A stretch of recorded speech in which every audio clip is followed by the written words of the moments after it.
My son burst in and froze. I was lying in the garage, hungry, bruised, like a dog in the corner. "Dad, what happened to you? Why are you in the garage? You have a pension of $7,000 a month," he exclaimed in shock. Just then my son-in-law rushed out of the house, proudly declaring, "That pension is mine. I'm taking everything." My son took off his watch, and you won't believe what he did next. Before we continue, please subscribe to the channel, and let us know where you are listening in the comments. The cold concrete pressed through the thin mattress into my spine. I opened my eyes to dim light filtering through the garage window, dust particles floating in the single shaft of August sun. 68 years old, 40 years as a Philadelphia firefighter, and I was waking up like a dog in my own garage.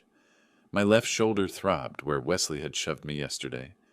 Not hard enough to break anything, he was careful about that, but enough to remind me who was in control. I pushed myself up, joints cracking, and wrapped the scratchy blanket around my shoulders. Through the small window that faced the kitchen, I could see them. Wesley, broad-shouldered and comfortable, sat at my dining table, eating scrambled eggs from my plates. Gertrude beside him, her blonde hair pulled back, eyes fixed on her coffee mug like it held answers she didn't want to find anywhere else. My daughter, my little girl who used to climb into my lap after nightmares, who'd begged me to read just one more story. She wouldn't look toward the garage, hadn't looked at me directly in days. My stomach growled. I'd had 3 crackers yesterday. The water from the garage utility sink tasted like rust, but it filled the emptiness somewhat. I stood slowly, testing my balance, and shuffled toward the kitchen door. My hand reached for the handle. The door opened before I could knock. Wesley filled the frame, 6'2" to my 5'9". His eyes were flat, uninterested. "I just need coffee," I said. My voice came out hoarse. "Just coffee, Wesley." "Garage residents don't get kitchen privileges." He crossed his arms. "That's the rule. You know the rule." I looked past him to Gertrude. She was staring at her plate now, fork pushing egg around in circles. "Gertrude, sweetheart." She didn't lift her head. "Wesley's right. You should go back, Dad." Not Daddy. Not Papa. Just Dad, delivered in that flat voice she'd been using for 2 weeks, ever since they'd moved me out here. The formality cut deeper than Wesley's shove had. Wesley's mouth curved into something that wasn't quite a smile. "Oh, and your pension came through yesterday. Don't worry, I'm handling everything just fine." He closed the door. The lock clicked. I stood there for a moment, hands still raised, before turning back toward the mattress. My fingers clenched into fists, then released, clenched again. The anger was there, small but bright, like an ember buried in ash. The flip phone sat on the concrete floor beside my pillow. I'd kept it for emergencies after my smartphone disappeared 10 days ago. Wesley said he'd taken it to pay the phone bill. I picked it up with shaking hands and checked the text notification from the bank, the automated system I'd set up months ago, back when I still controlled my own accounts. Withdrawal, $7,000. New balance, 147.23 pause. $7,000. My entire pension payment, gone. I sat on the mattress and stared at the screen until the numbers blurred. On the wall across from me, my old firefighter uniform hung from a nail. The dark blue fabric, the badge that caught the weak light. The patches from Station 19, where I'd worked my last 15 years. That uniform had seen smoke and flame, had been soaked in water from broken hydrants, had smelled like ash and sweat and courage. Now it watched me sleep on a garage floor. I'd trusted Wesley. That was my first mistake. 3 months ago, when he'd offered to help with my finances, I thought he was being kind, responsible, a good son-in-law helping his retired father-in-law manage the bills. I'd signed the papers without reading them carefully. Gertrude had smiled and called me a good dad. Wesley had shaken my hand. The trap had already closed. I just hadn't felt it yet. Through the window, I watched Wesley laugh at something on the television, my television, in my living room. He'd rearranged the furniture last week, pushed my recliner into a corner, and replaced it with a leather sofa I'd never seen before. Charged to my credit card, probably. Everything was charged to my accounts now. I looked down at the flip phone again. Daniel's number was the only one programmed in. My son living 2 hours away in Harrisburg with his wife and kids. I hadn't spoken to him in 3 months. Wesley had taken my smartphone before I could call him, and this old flip had no credit left. The automated voice had made that clear yesterday when I'd tried. Insufficient credit. Please add funds to make this call. But I had no funds. Wesley had everything. I set the phone down and walked back to the window. My reflection stared back at me from the glass. Thinner than I used to be. Gray stubble on my jaw. Bruises yellowing on my shoulder. An old man. A defeated man. Except something in my chest had shifted. The ember was spreading. I'd spent 40 years walking into burning buildings while other people ran out. I'd carried unconscious victims down smoke-filled stairwells. I'd stood on rooftops while flames licked at my boots and figured out how to get my crew home alive. The Philadelphia Fire Department had given me 17 commendations. The mayor had shaken my hand at my retirement ceremony. And now I was sleeping in a garage, begging for coffee, watching a man steal my life piece by piece. Wesley thought I was broken. He thought he'd won. I touched the badge on my uniform, felt the cool metal under my fingertips. In a fire, sometimes you have to retreat, regroup, find another way in. Sometimes you look trapped, but you're just waiting for the right moment, positioning yourself. I turned from the window and sat back down on the mattress. The flip phone lay beside me, useless. My pension was gone. My home was occupied. My daughter wouldn't meet my eyes. But I wasn't done. I needed to understand exactly how I'd ended up here. When had the trap closed? Where had I missed the warning signs? I closed my eyes and forced myself to remember, step by careful step, how a respected firefighter had become a prisoner in his own garage. The memories came slowly, painfully, but they came. I sat on that mattress for a long time, forcing myself to trace back through the months. My hands gripped the edge of the thin fabric until my knuckles went white. The truth was there, waiting. I just had to stop being afraid of it. 6 months ago, everything had been normal. I'd been living alone since Martha died 4 years back, managing fine. The pension covered everything, mortgage paid off, bills manageable, even some left over for the grandkids' birthday gifts. Then Gertrude called. She and Wesley had lost their apartment. Something about unpaid rent, a dispute with the landlord. Could they stay with me? Just temporarily, just until they got back on their feet. I'd said yes immediately. She was my daughter. What else would I do? They'd moved in with 2 suitcases and a lot of promises. Wesley would find work soon. Gertrude was applying for office jobs. They'd be out in 2 months, 3 at most. I'd set them up in the guest room and spare bedroom, told them to make themselves comfortable. Wesley had started talking about finances within a week. The memory came into focus now, sharp as broken glass. 3 months ago, June. We'd been sitting at the kitchen table after dinner. Gertrude was washing dishes, humming something. Wesley had a folder of papers printed from the computer I'd let him use. "Ambrose," he'd said, friendly, helpful, "I've been thinking, you're managing a lot here. Bills, insurance, the pension payments. What if I helped? Took some of that burden off your shoulders?" I'd been tired. I'd spent the afternoon pulling weeds in the heat.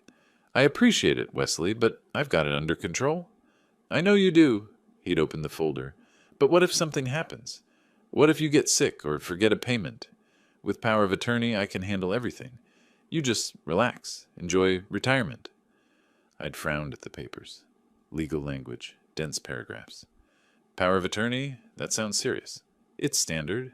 Limited power of attorney, just for banking convenience." He'd clicked a pen, positioned it on the first signature line. "You keep control of everything important." Gertrude had come over then, set a cup of coffee beside me, kissed my cheek.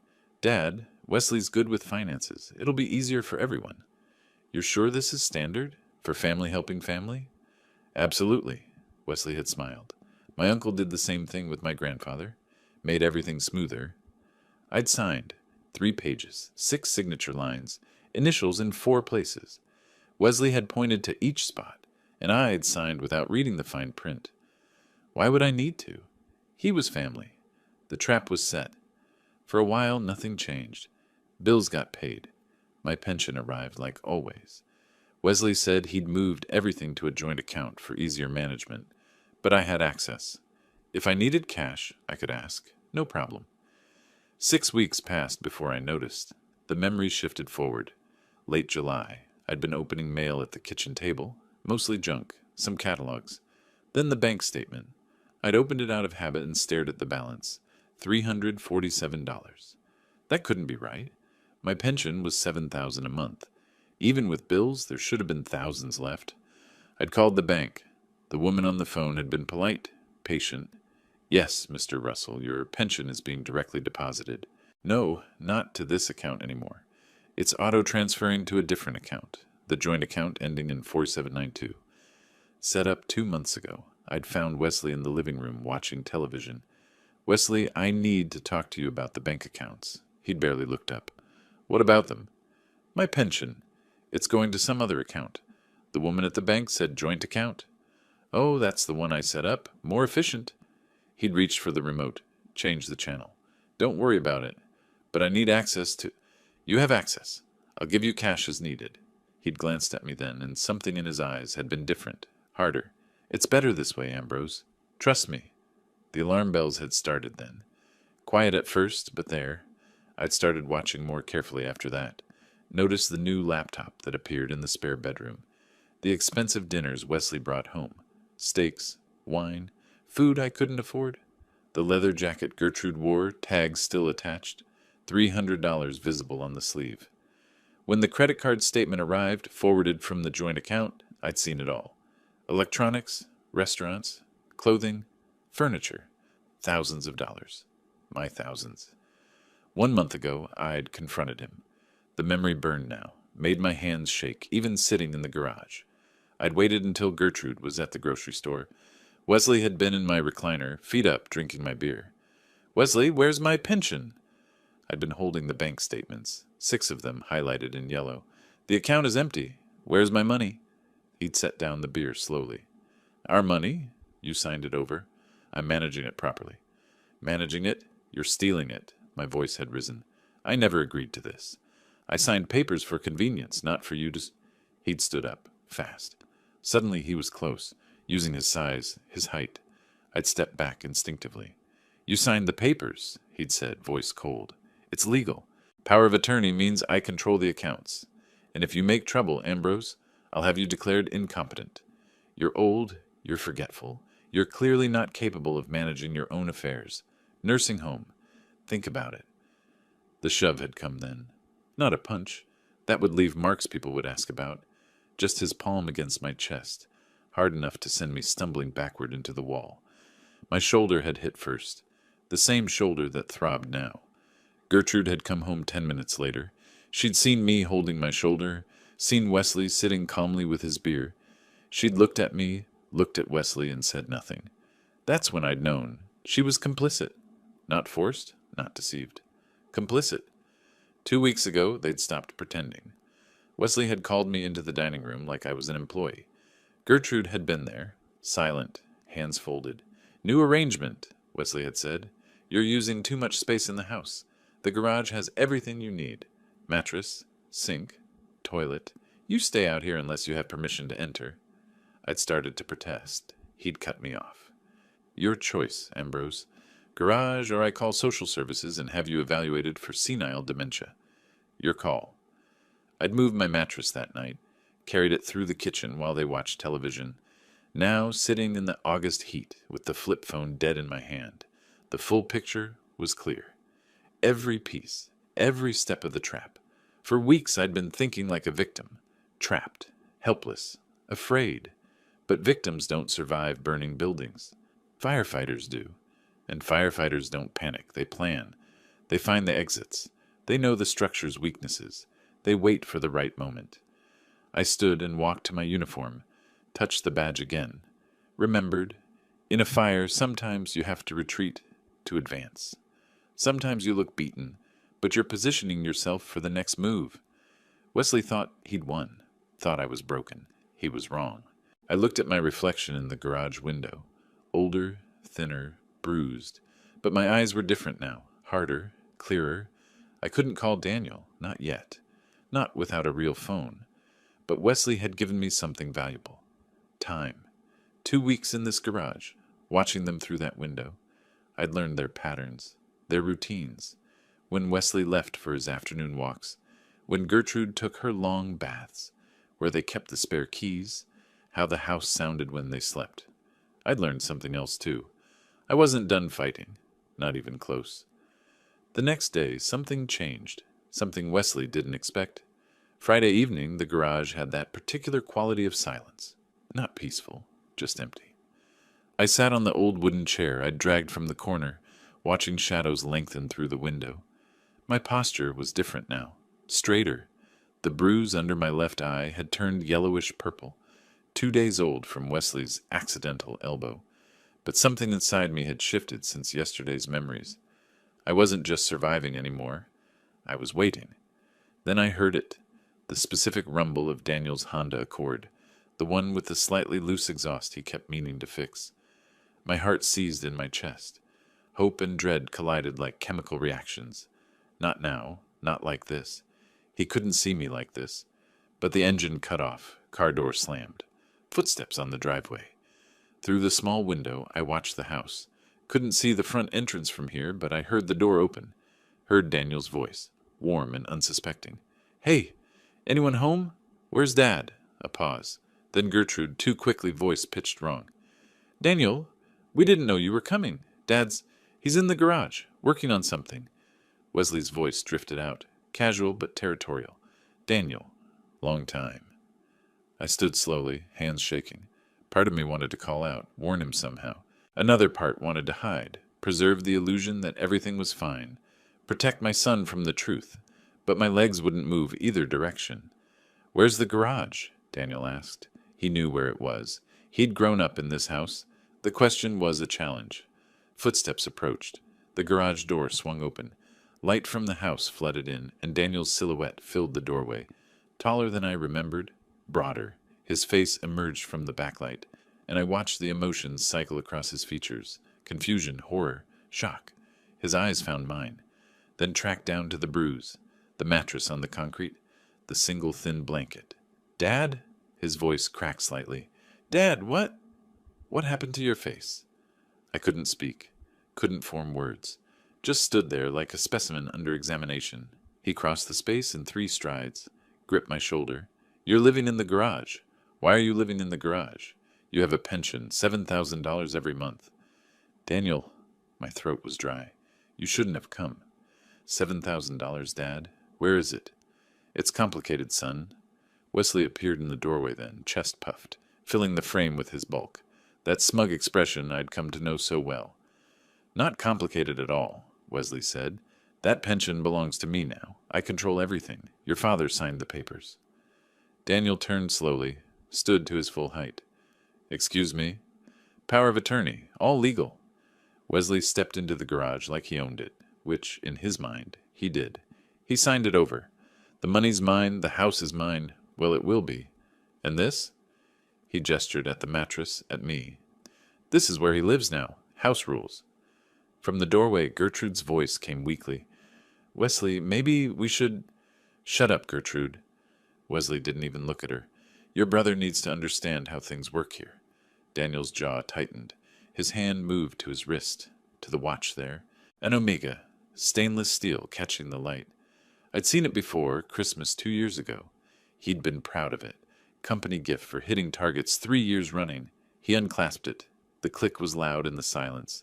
Waited in his palm for a moment, then set it down on the dusty workbench with deliberate precision. "This watch is an Omega," Daniel said, each word measured and cold.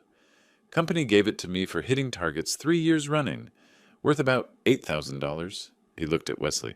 "Take it." Wesley blinked. "What?" "Take the watch, take it, and walk out of this house right now, before I make a phone call you won't like." The watch sat between them on the workbench. $8,000 in stainless steel and craftsmanship, sitting on sawdust and old oil stains. Wesley stared at it, then at Daniel, then at the watch again. His face went through calculations. Greed, suspicion, anger. Behind him, Gertrude had gone pale, one hand pressed to the doorframe for balance. "Take it," Daniel repeated. "Last chance." Wesley's mouth curved into that smile again, the one that said he'd already won. He reached down, lifted the watch, turned it over in his thick hands. "Nice watch," he said, setting it back down. "But why would I take $8,000 when I've got $7,000 coming in every month? For free?" Daniel's voice stayed level. That pension isn't yours. It is now. Power of attorney, kid. All legal. Wesley crossed his arms, confident. You want to call the cops? Go ahead. They'll tell you the same thing. Your old man signed it over. His choice. Daniel's hand slid into his pocket, pulled out his smartphone. Wesley's smile widened. Be my guest, Wesley said. They won't do anything. I've got the paperwork. The pension gets deposited into my account. This house? Once I get him declared incompetent, it'll be mine too. And he lives in the garage because those are the rules now. My rules. I watched Daniel's face. Watched something shift behind his eyes. He held the phone casually, angled away from Wesley. His thumb moved across the screen, but he didn't raise it to his ear. You're forcing him to live out here, Daniel said quietly. Not a question, a prompt. Forcing? Wesley laughed. He's free to leave any time. Find himself a nice nursing home. State-run facility for incompetent seniors. That's his other option. And you're spending his pension. My pension now, legally transferred. Like I said, paperwork's all in order. Gertrude made a sound from the doorway, almost a whimper. Wesley, maybe we should just... Daniel didn't look at her. His voice went cold. Don't. Not one word, Gertrude. Danny, you don't understand. We needed... I'll talk to you later. Daniel's eyes never left Wesley. Right now, I'm getting Dad out of here. Wesley stepped forward. He's not going anywhere. This is his home. Daniel moved to my side, put a gentle hand on my shoulder. Dad, get up. We're leaving. I stood. My legs felt weak, but Daniel's grip steadied me. Wesley blocked the door. You can't just... Move! Daniel's voice carried something I'd never heard before. Not anger. Something colder than that. Authority. Wesley hesitated. For the first time since this started, I saw doubt flicker across his face. Then he stepped aside. Daniel guided me past him, past Gertrude, who pressed herself against the wall, through the house that used to be mine. I didn't look at the furniture, the rearranged rooms, the life they'd built with my money. Just kept walking. Daniel's hand steady on my shoulder until we reached his car. He opened the passenger door, helped me in like I was fragile. Maybe I was. We pulled out of the driveway. I watched the house recede in the side mirror. Wesley stood in the doorway, arms crossed, still wearing that confident smile. He had no idea what Daniel had just done. The car felt like a different world, clean, warm, safe. I sat in the passenger seat, hands folded in my lap, watching Philadelphia suburbs slide past the window. Evening lights coming on, people in their houses living normal lives. You shouldn't have seen that, I said finally. Daniel's hands gripped the steering wheel. His jaw was tight. How long, Dad? How long has this been happening? 3 months since the papers. 2 weeks in the garage. The bruise? I touched my eye without thinking. 2 days ago. He gets angry when I ask questions about the money. The muscles in Daniel's jaw worked. He said nothing else until we pulled into a Holiday Inn Express parking lot. Got out, came around, opened my door like I might break if handled roughly. We walked to the lobby together. He paid with a corporate credit card, told the desk clerk, visiting family. Got 2 key cards. The elevator ride was silent. The hallway was silent. He unlocked room 214, held the door. 2 beds, clean white linens, television, bathroom with actual hot water. I stood in the middle of the room and felt something crack inside my chest. Sit down, Dad. Daniel pulled out the desk chair. I'm ordering dinner. He called room service. Ordered more food than 2 people could eat. Steak, baked potato, green beans, salad, bread, soup. When I started to protest the cost, he just shook his head. The food arrived 20 minutes later. Daniel set it out on the desk, handed me a fork and knife. I looked at the steak. Thick, properly cooked, steam rising, and my hands started shaking. When did you last eat? Daniel asked quietly. Yesterday. 3 crackers. He watched me cut the first piece, watched me chew slowly, carefully, like someone who'd forgotten what full felt like.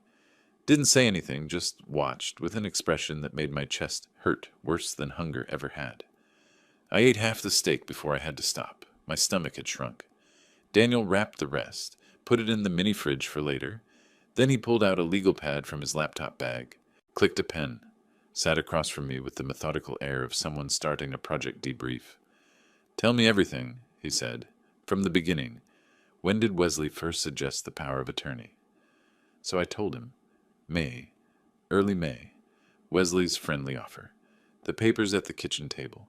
Gertrude's encouraging smile. My signature on documents I barely read. Daniel took notes, asked specific questions. Dates, amounts, exact wording of conversations. He approached it like a logistics problem. Gather data, identify patterns, find vulnerabilities. The exact wording, he said. Did Wesley say limited power of attorney? Yes, limited to banking. He said I'd keep control of everything else. But he redirected the pension? All of it. $7,500 a month for 3 months. $22,500. Daniel wrote the number down, circled it. Has he threatened you? Besides the physical nursing home. Says he'll have me declared senile, incompetent. Says I'll die in a state facility. The pen stopped moving. Daniel looked up. Something dangerous flickered behind his eyes, then disappeared back into professional calm. This is elder financial abuse, he said. Pennsylvania has specific laws, and a legal eviction. You own that house, right? Paid off 15 years ago. Deeds in my name. Then he committed a crime. Multiple crimes. I shook my head. He has the legal papers, Daniel. He said, papers obtained under duress aren't valid, and financial exploitation of an elderly person is a felony in Pennsylvania. Daniel flipped to a new page. We need a lawyer, specialized in elder law. I can't afford? I can. He met my eyes. Dad, this is what I do. Solve complex logistics problems. This is just another system to analyze. And Wesley made a mistake tonight. What mistake? His mouth curved slightly, not quite a smile. He confessed. Everything. On recording. I stared at him. You recorded him? He pulled out his phone, tapped the screen. Wesley's voice filled the room. That pension belongs to me now. I control everything. Your father signed the papers. The pension gets deposited into my account.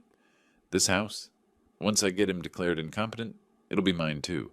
And he lives in the garage because those are the rules now. My rules? Daniel stopped the playback. Pennsylvania is a one-party consent state, completely legal to record conversations you're part of. He confessed to financial control, illegal eviction, physical intimidation. That recording is evidence. For the first time in months, I felt something like hope. We talked until midnight. Daniel made more notes, built timelines, outlined steps, legal consultation, documentation, medical records for the bruises, financial records for the theft, revoke the power of attorney, file charges, protective orders. He broke it down like a project plan. Objectives, resources, timeline, obstacles. Watching him work, I saw the successful man he'd become. Systematic, thorough, unshakable. Finally, exhausted, we both lay down in our separate beds. The room went dark. I heard Daniel breathing in the other bed, awake like I was. Thank you, I said into the darkness. We're going to fix this, Dad. All of it. I believed him. Morning came too soon. Daniel's alarm went off at 6. He showered, packed, checked us out by 7. We stood in the parking lot beside his car, neither quite ready to say goodbye. I have to go back to Boston, he said. Work. But I'll be back Friday, 1 week. I nodded, and I go back to the garage. His face twisted. Dad, you can stay here. I'll pay for the room all week. You don't have to... No. I put a hand on his arm. I go back. If I disappear, Wesley might do something unpredictable. Destroy evidence? Run? But if I'm there in the garage, he'll think he won. He'll think you gave up. You're sure? 40 years in fires taught me something. Sometimes you have to go back into the smoke to get what you need. I'll be okay for 1 week, and I'll be watching him, learning his patterns. Daniel pulled something from his pocket. A phone. Small. Basic. Burner phone. My number's programmed in. If anything happens, anything, you call me. I took it. Where do I hide it? Somewhere he won't think to look. I thought of my firefighter jacket. The inside lining had a small tear. Perfect. Daniel hugged me, held on longer than necessary. 1 week, Dad, I promise. I know. I watched him drive away, stood in that parking lot until his car disappeared around the corner. Then I walked back toward the house, toward the garage. My steps were steady. Wesley and Gertrude were watching from the living room window when I arrived. I saw the curtain move, saw Wesley's face, that satisfied smirk back in place. He thought I'd tried to escape and failed, thought Daniel had abandoned me. He was wrong about both. I walked into the garage, lay down on the mattress, stared at the ceiling, slid my hand into my pocket and felt the burner phone there. Small, solid, real. 1 week, I could survive 1 week. I'd survived worse. And this time, I wasn't surviving alone. Daniel texted when he got back to Boston. Made it. Starting lawyer research tomorrow. Hang tight. Sunday, another text. Found 3 elder law specialists. Calling Monday. Daily check-ins after that. Short messages, but each one a lifeline. Wesley noticed I was calmer. It bothered him. Monday, he searched the garage while I was using the house bathroom, a privilege granted 10 minutes a day. I watched from the window afterward as he pawed through my few belongings, looking for money, for a phone, for whatever Daniel might have left. He found nothing. The burner was inside my firefighter jacket's lining. 40 years of emergency preparedness pays off. You learn to hide things where no one thinks to look. By Wednesday, Wesley was suspicious, kept watching me through the kitchen window, trying to understand why I wasn't begging anymore, why I wasn't pleading. By Thursday, he was paranoid. Friday, the day Daniel was supposed to return, couldn't come fast enough. Monday morning, I woke before dawn. Old firefighter habit. Internal alarm clock never quite shuts off. The garage was dark and cold. I reached into my jacket lining where the phone sat hidden. My hands didn't shake anymore. I had work to do. Daniel had called Sunday night from Boston. Brief, careful. Dad, document everything. Photos, dates, amounts.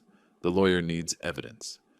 So that's what I did. I photographed the mattress first, then the concrete floor, the lack of insulation, the single blanket that did nothing against the chill, the utility sink with rust stains, the view from my window toward the house where Wesley and Gertrude lived their comfortable life on my money. In a dusty corner, I found an old contractor's notebook, spiral-bound, half the pages still blank. I started writing. May 8th, Wesley suggested power of attorney, said just for convenience. May 10th, signed papers at kitchen table, Gertrude present, reassuring. June 15th, discovered pension redirected to joint account, $7,500 missing. The dates came easier than I expected. Firefighter training again. We logged everything, every call, every incident. Turned out financial abuse had the same structure as any other emergency. Timeline, evidence, witnesses. Through the garage window, I watched Tuesday unfold. A delivery truck pulled up around noon. 2 men wrestled a massive box toward the front door. 70-inch television, the logo visible even from my vantage point. Wesley directed them like a homeowner. Proprietary gestures, satisfied smile. I photographed it through the window. Wasn't perfect quality, but good enough. Timestamp, clear image. Later that afternoon, the SUV appeared. Brand new Ford Explorer, gleaming black, temporary dealer tags visible. Wesley and Gertrude walked around it, admiring. He'd bought it without selling the old sedan. Just added a second vehicle to the fleet. My fleet. My pension money. $28,000 of my retirement, and counting. I took more photos. The SUV from multiple angles. Wesley loading grocery bags from the trunk. Expensive whiskey bottles visible. Premium labels I recognized from my own better days.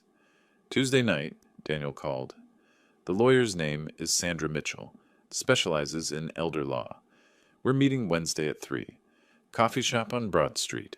That little independent place near the library. Can you get there? I'll tell Wesley I'm taking a walk. Be careful, Dad.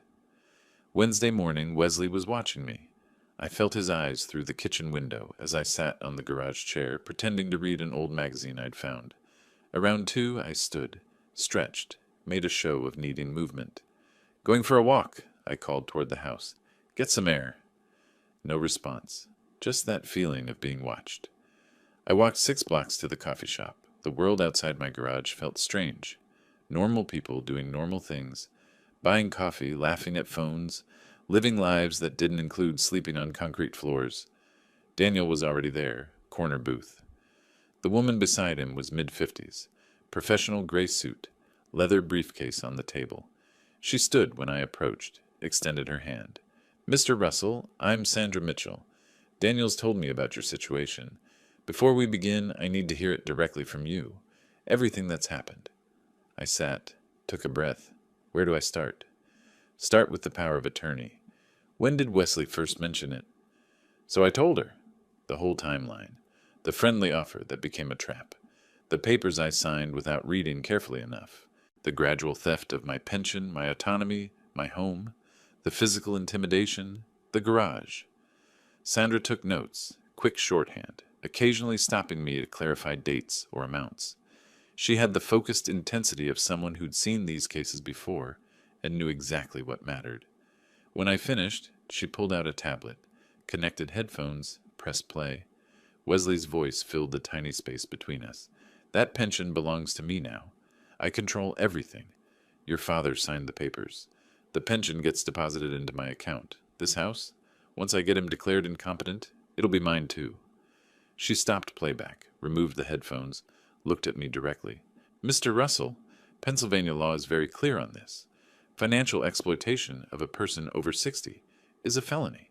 If you can prove the power of attorney was obtained through coercion, and that recording certainly suggests it was, the document is voidable.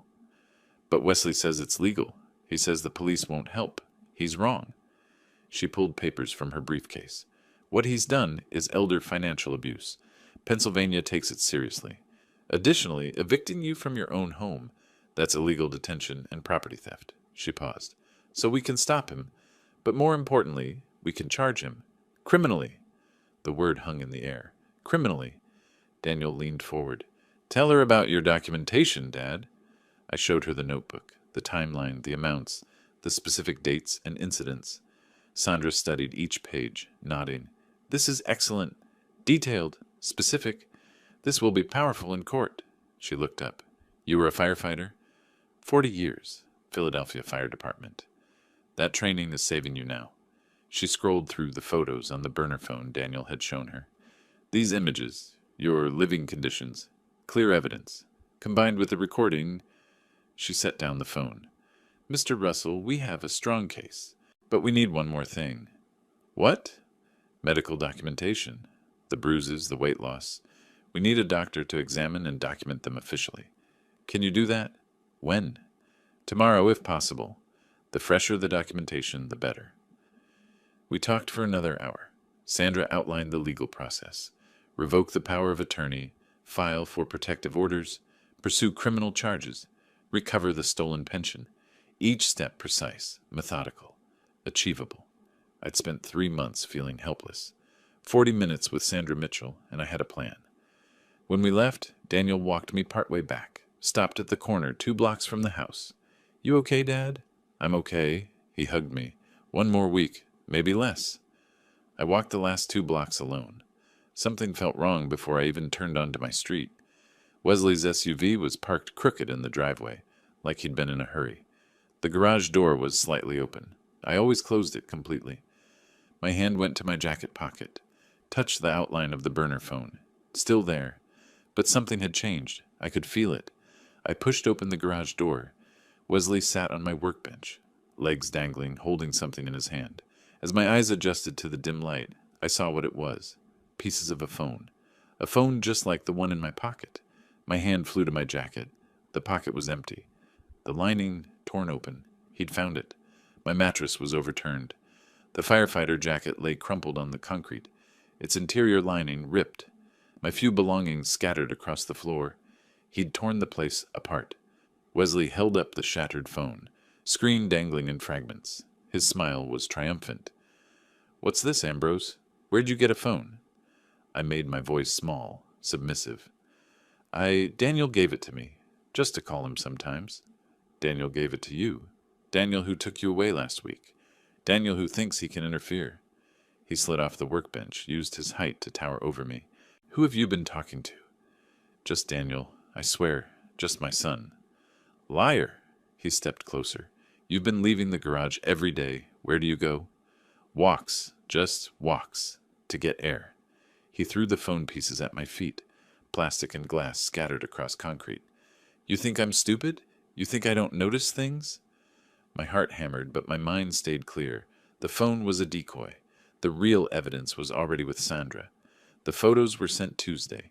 The timeline was in Daniel's email Monday night. This phone? Let him think he found the threat. You want to know something funny, old man? Wesley's voice dropped lower. More dangerous. That power of attorney you signed? It's not just financial. It's medical, too. I can make healthcare decisions for you. Ice spread through my chest. Medical? That's right. So if I decide you're not competent, if I decide you need to be in a nursing home, locked ward for dementia patients, I can do that. One phone call. From the doorway, Gertrude's voice came quietly. Wesley. Shut up, Gertrude. He didn't turn. Your father needs to understand his position. I looked at my daughter, met her eyes. Silent plea. Stop him. Help me. You're my daughter. She looked away. That was when I knew. Completely. She'd chosen Wesley over me. Not passively. Actively. Please. I let my voice shake. Not all acting. The medical threat was real. Terrifying. I'm sorry. I won't cause trouble. You're right. You won't. Wesley picked up my jacket, examined the torn lining. No more phones, no more walks without permission, and no more dinner tonight. You need to learn. He walked out. Gertrude followed without looking back. I stood in the wreckage of my searched garage, surrounded by broken phone pieces and scattered belongings. Slowly, I righted the mattress, picked up my jacket. The lining was destroyed, but the jacket itself was intact. Evening came. My stomach cramped with hunger. Wesley had made good on his threat. No dinner. But I'd eaten at the coffee shop with Daniel and Sandra. I'd survive. Around 7, I walked to the neighbor's house. The Johnsons, 50 feet away. I'd known Martha and Frank for 15 years since I moved in after my wife died. Nice couple, kept to themselves mostly. But they'd noticed things. I'd seen Martha watching from her window sometimes when Wesley treated me badly. I knocked quietly. Martha Johnson opened the door. Her expression shifted instantly from surprise to concern. Ambrose, are you all right? Martha, I'm sorry to bother you. I need to ask a favor. Come in, come in. Frank, Ambrose is here. Frank emerged from the living room, took one look at me, and his face hardened. My word. Ambrose, what's happened to you? In their warm kitchen, with coffee Martha insisted on making, I explained. Not everything. Didn't mention the lawyer yet. But enough. Wesley had taken my phone. I needed to communicate with my son. Family matters being handled. Martha and Frank exchanged a long look. Years of marriage, reading each other without words. Ambrose, Martha said carefully. We've been worried. We see things. How you live in that garage. It's being handled, I said. I have help. I just need a way to communicate. Frank stood decisive. Use our phone anytime, day or night. We mean it. How long has this been going on? Martha asked. Months, but it's ending soon. She reached across the table, put her hand over mine. We should have said something sooner. We should have done something. You're doing it now. That's what matters. Frank gave me their phone number written on a piece of paper. Told me the back door was always unlocked if I needed to come over when they were out. They had a spare key under the mat. Actually told me where it was. I walked back to my garage, feeling less alone than I had in months. That night, from the Johnsons' house, I called Daniel.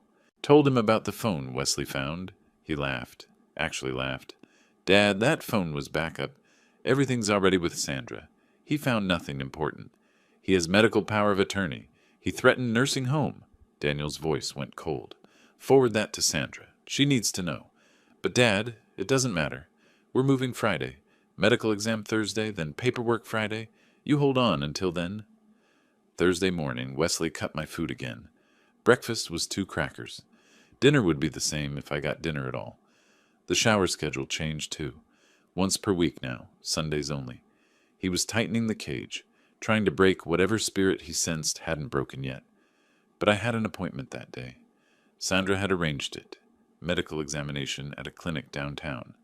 Documentation of the bruises, the weight loss, the effects of Wesley's abuse. Not just for court, for the criminal charges Sandra said were coming. I told Wesley I was going for a walk. He watched me leave with suspicious eyes, but said nothing. At the clinic, Dr. Sarah Chen examined me thoroughly. Asked questions I answered honestly. Photographed the yellowing bruise under my eye. Weighed me. I'd lost 23 pounds in 3 months. Documented muscle loss, signs of malnutrition, stress indicators.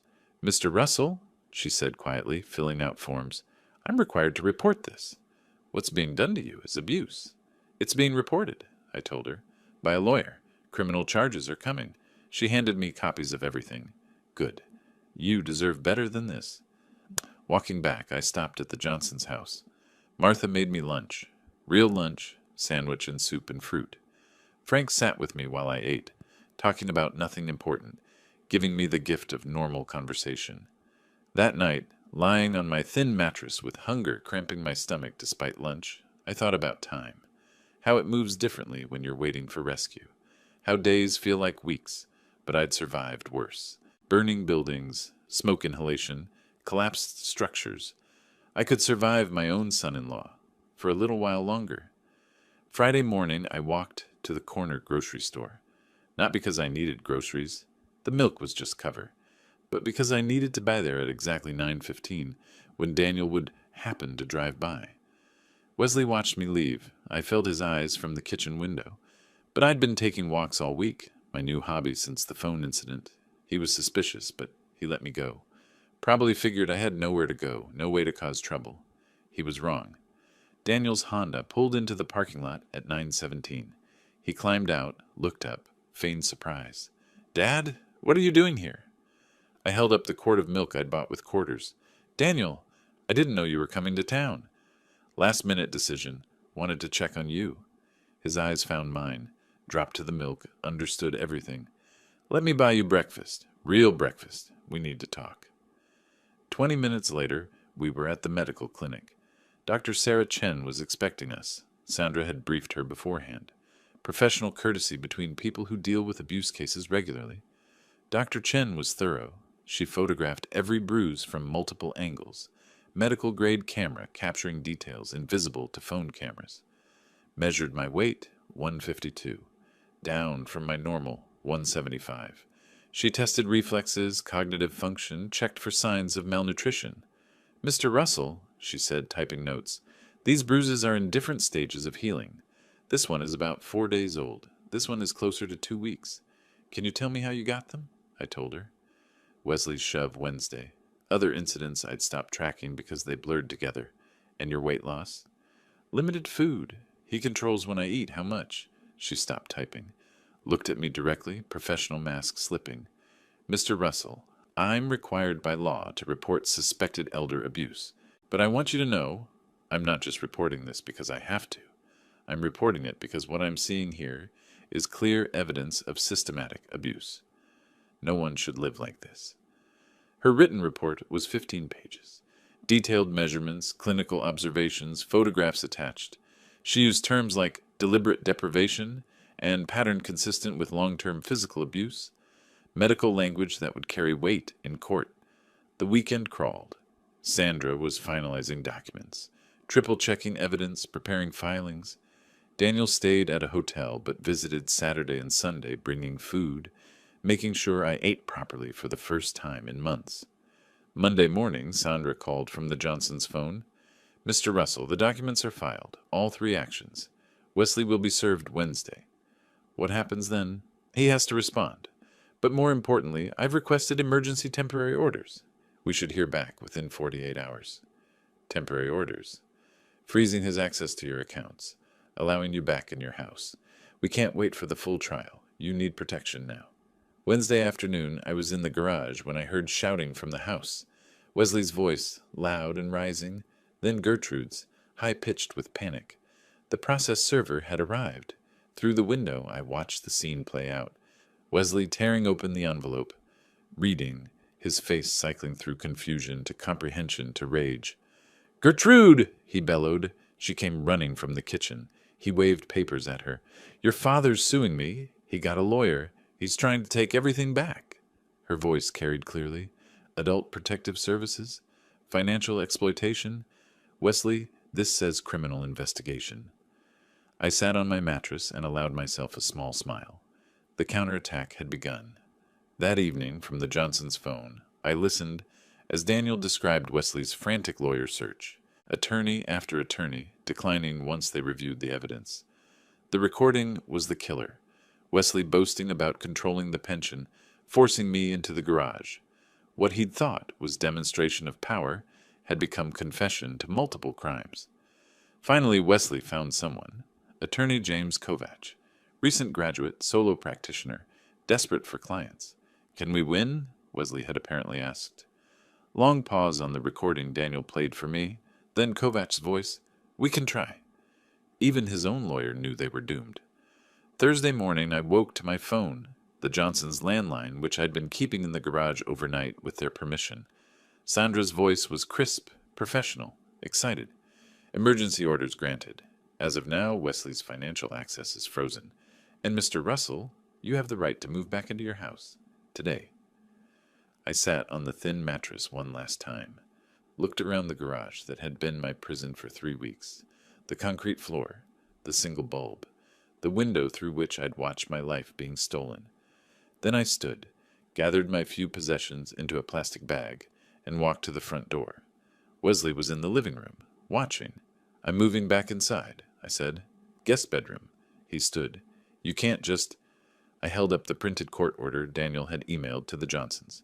Court order says I can. Section 2, paragraph 3. Read it if you want. His voice went dangerous. You're making a mistake, old man. I met his eyes. No fear anymore, just cold certainty. The only mistake I made was trusting you. That won't happen again. I walked past him to the guest bedroom, closed the door, turned the lock.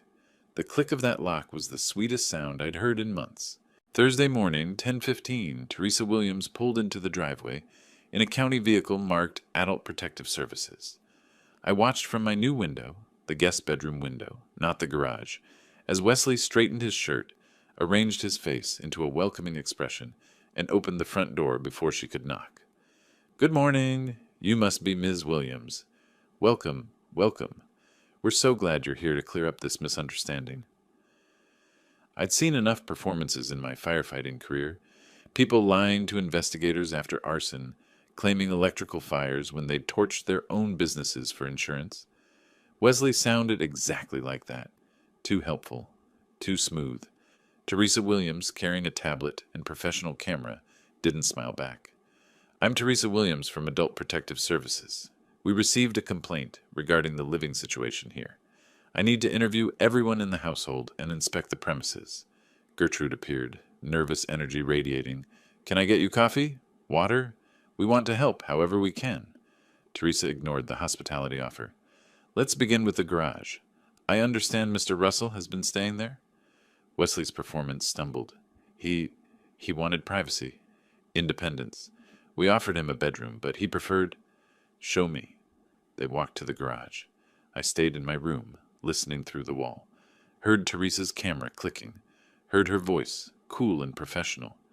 There's no heat source, no bathroom, one mattress on concrete. You expect me to believe a 68-year-old man chose this over a bedroom in the house? He's stubborn. You know how elderly people can be. I know how elder abuse presents, Mr. Matthews, and this looks exactly like it. The kitchen table interview came next. Wesley and Gertrude were sent to the living room. Teresa knocked on my door. Mr. Russell, I need to speak with you privately. We sat across from each other. She set her tablet between us, started recording. Mr. Russell, I need you to be completely honest with me. Are you afraid of Wesley? Yes. Has he physically harmed you? Yes, multiple times. The most recent was last week. I touched the fading bruise under my eye. There have been others. Did you choose to live in the garage? No. He forced me out there 3 weeks ago. Said it was the new rule. I own this house. Paid it off 15 years ago. But he has power of attorney. He controls my pension. He controls everything. I paused. Controlled. Past tense now. She wrote rapidly.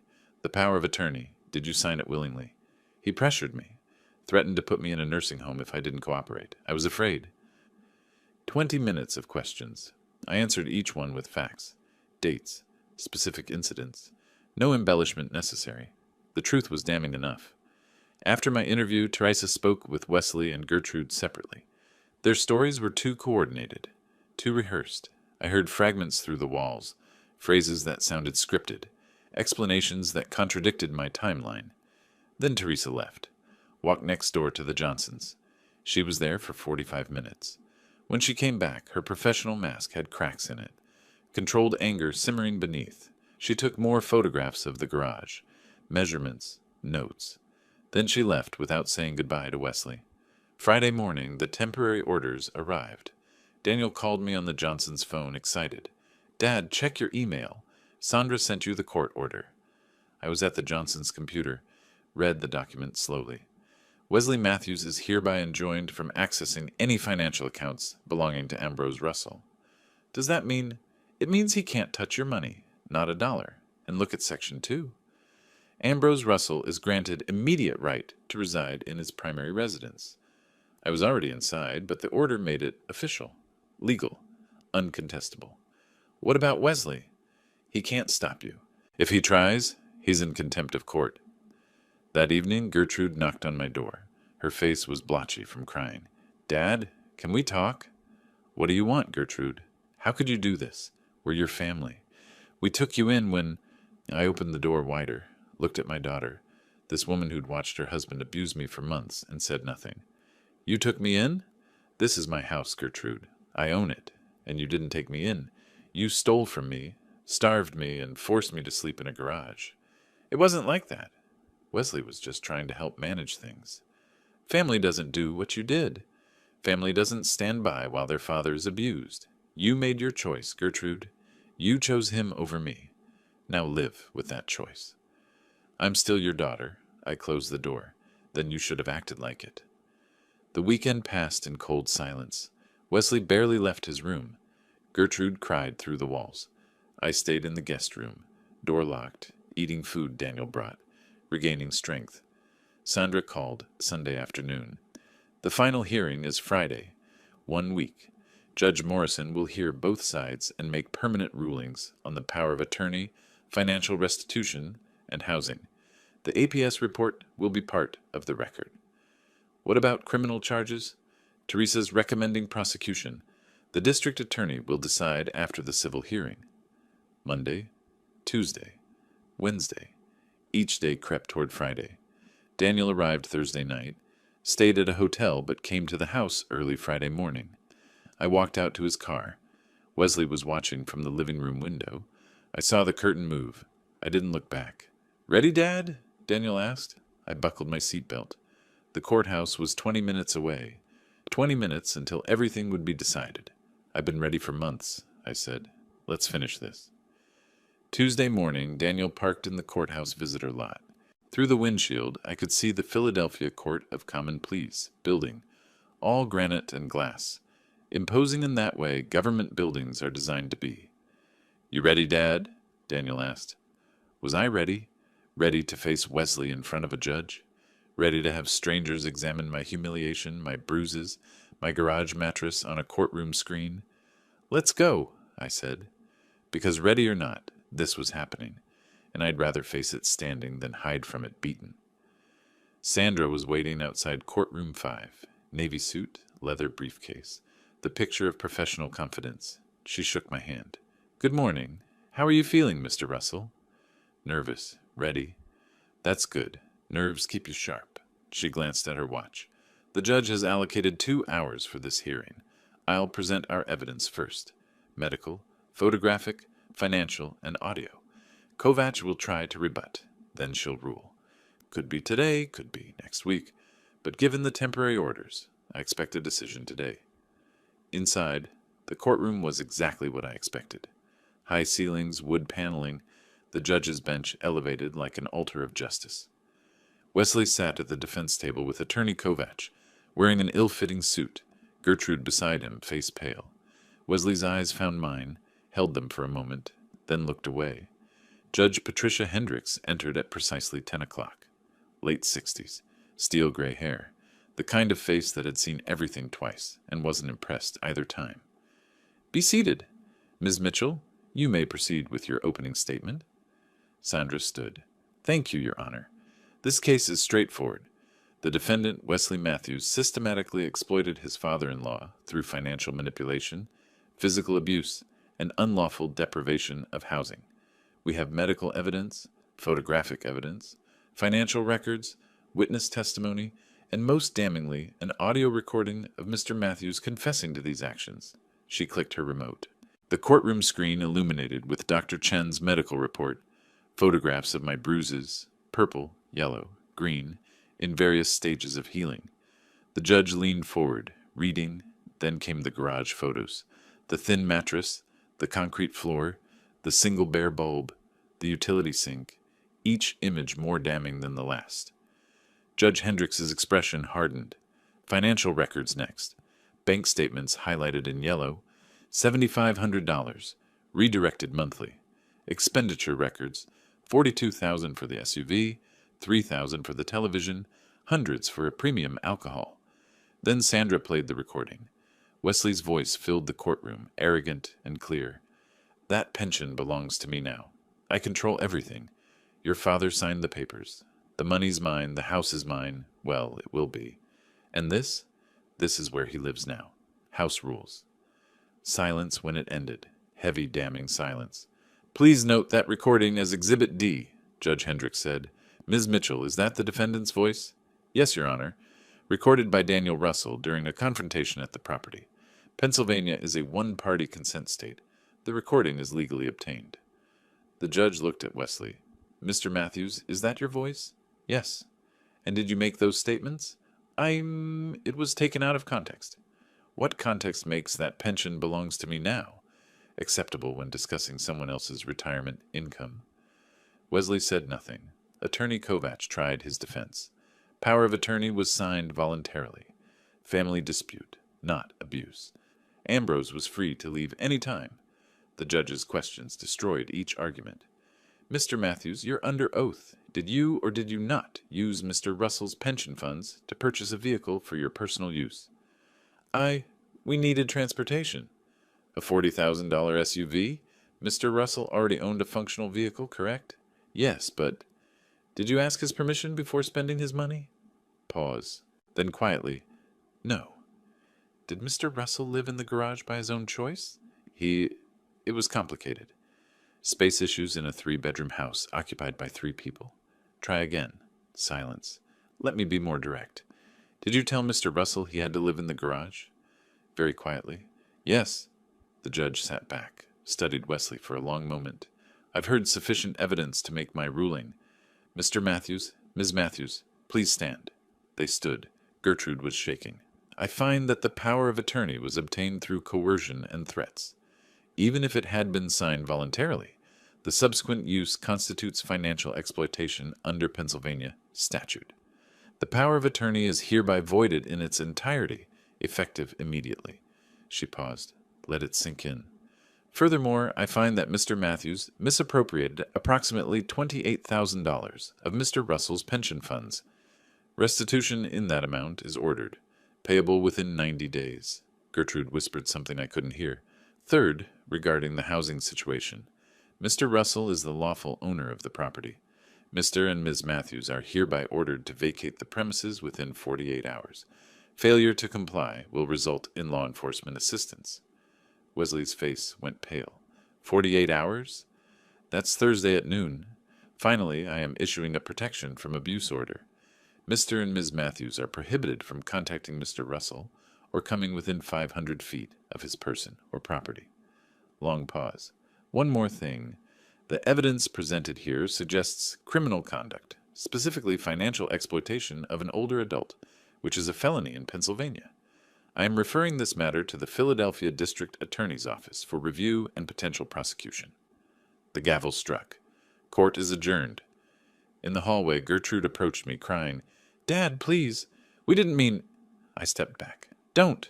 Just don't. We'll pay you back. We'll make this right. You had months to make it right. You chose not to. Daniel positioned himself between us. The judge issued a no-contact order. You need to leave. Wesley pulled Gertrude away, his voice venomous. This isn't over. Sandra stepped forward. Actually, Mr. Matthews, it is. And if you violate that protection order, you'll be arrested. I suggest you spend the next 48 hours packing, not making threats. We walked out into afternoon sunlight. The contrast was sharp, from the dim courtroom to bright August day, from testimony to vindication. Sandra shook my hand on the courthouse steps. You'll receive the written order within 24 hours. Enforcement begins immediately. If they're not out by Thursday noon, call the police. Daniel hugged me. It's over, Dad. You won. Not quite over. Wesley and Gertrude had 48 hours to pack and leave. Thursday at noon, I'd walk back into my home, truly mine again. But standing there on those courthouse steps, breathing free air, knowing the judge had seen the truth and ruled in my favor, that felt like winning. Tuesday evening, we sat in Daniel's hotel room.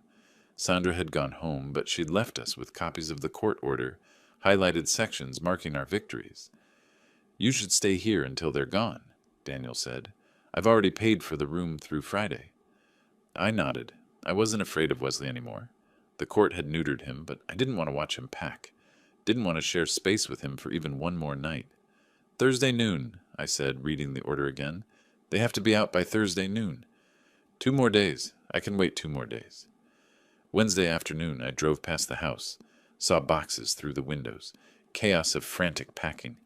Gertrude spotted me from the living room, came outside, face streaked with tears. "Dad, please, can we talk?" I kept the car running, but rolled down the window. "What is there to say, Gertrude?" "I'm sorry. I know I should have stopped him. I should have protected you." "You're right. You should have. You made your choice when you let him put me in that garage, when you stood by and watched him starve me." I was scared. Wesley, he controlled everything. I didn't know how to. I was scared too. I was 68 years old, being beaten and starved, and you're my daughter. You should have helped me. "I know. I'm so sorry." "I love you, Gertrude. You're still my daughter. But the trust is broken. Maybe someday we can repair it. But right now, I need you to leave my house and let me heal." She sobbed. "I understand. Goodbye, Gertrude." I drove away without looking back. Thursday at 11:45, Daniel and I stood in the driveway. At 11:52, a U-Haul pulled out, Wesley driving, Gertrude in the passenger seat, both staring straight ahead. The truck disappeared around the corner. Silence. Then I walked to the front door. My door. Inserted my key. Stepped inside. The house was empty of their presence. Keys on the kitchen counter. Rooms cleared. The silence was different now. Not oppressive, but peaceful. "Welcome home, Dad," Daniel said behind me. Friday became Restoration Day. The locksmith arrived at 9. Changed every lock. Front door, back door, garage, basement. I pocketed the new keys. "The old keys are useless now," the locksmith confirmed. "Good," I said. "I want him to have nothing that works here anymore." At the bank, the manager closed my old accounts, opened new ones with 2-factor authentication. Even if Mr. Matthews tried to present the old power of attorney, our system would flag it immediately. "It's really over then," I said. "From a banking perspective?" "Yes, sir. Your money is yours again." Security cameras came next. Front door, back door, motion sensors. The technician showed me the monitoring app on my phone. "You can see who's at your door before you answer," he explained. Layer by layer, I reclaimed control. Physical security. Financial security. Peace of mind. Saturday morning, the Johnsons arrived with a still warm apple pie. "Welcome home, Ambrose," Frank said. "Properly home." "Thank you. For the pie and for everything. For testifying. For letting me use your phone. For caring." "We should have done more sooner," Martha said. "You did enough. You did what mattered." We sat in my living room again, sharing coffee and pie, talking about normal things, weather, neighborhood gossip, the upcoming block party, normal conversation, a gift I hadn't realized I'd lost until I had it back. After they left, Daniel and I sat together in comfortable silence. I held my coffee in my favorite mug, the one I'd retrieved from the back of the cabinet where Gertrude had hidden it. On the mantel, an old family photo. My late wife, young Gertrude, teenage Daniel, all smiling, all together. A family that no longer existed in that form, but whose love still shaped who I'd become. "How are you feeling, Dad? Really?" "Tired, relieved, strange." "Strange how?" "I'm in my own house, drinking coffee from my own cup, sitting in my own chair. Things that were normal 6 months ago feel like luxuries now. They should never have been taken from you. No, they shouldn't have." I paused. "You know what I keep thinking about? 40 years I spent running into burning buildings, saving people, and I never thought that someday I'd need to save myself from my own family. But you did save yourself. You fought back. You won." "I did, with your help." I looked at him. "What you did, Coming when you did, believing me, finding Sandra. I couldn't have done it alone. You shouldn't have had to do it at all. But I'm proud of you, Dad. Standing up to Wesley, gathering evidence, going through that hearing, that took courage. I smiled slightly. Even at 68, you can still be strong. You can still fight. You can still win. What's next for you? Living. Just living. In my house. With my pension. On my terms. That's enough? 1 month later, the mail brought news. First, a formal notification. Wesley Matthews charged with felony financial exploitation, facing 2 to 4 years in prison. Second, a handwritten letter. Gertrude's careful script. Dear Dad, I know this letter can't fix what I did. I know sorry isn't enough, but I need you to know. I cooperated with the prosecutors. I told them everything. They offered me probation if I testified against Wesley, and I took it. Wesley's facing prison now. I'm ashamed it took losing everything to see what he was. What I let him do to you, I don't expect forgiveness. I don't deserve it. But I hope someday, maybe years from now, we might talk again. I love you, Dad. I always did. Gertrude. I read it twice, then folded it carefully and placed it in my desk drawer. Not thrown away, not answered yet, just saved. For later, for someday, for when I was ready. Maybe we'd talk again. Maybe we wouldn't. I'd decide on my own timeline. That evening I sat in my living room as the sun set, my house, my chair, my life. Outside, the Johnsons were working in their garden. A couple walked their dog past my driveway. Normal suburban evening. I'd spent 3 months in that garage. 3 months afraid, hungry, humiliated. But I'd survived. More than survived. I'd fought back and won. The pension was mine. The house was mine. The dignity was mine. And sitting there in the peaceful silence of my restored life, that was everything. If you like this story, please like this video, subscribe to the channel, and share your impressions of this story in the comments. To listen to the next story, click on the box on the left. Thank you for watching.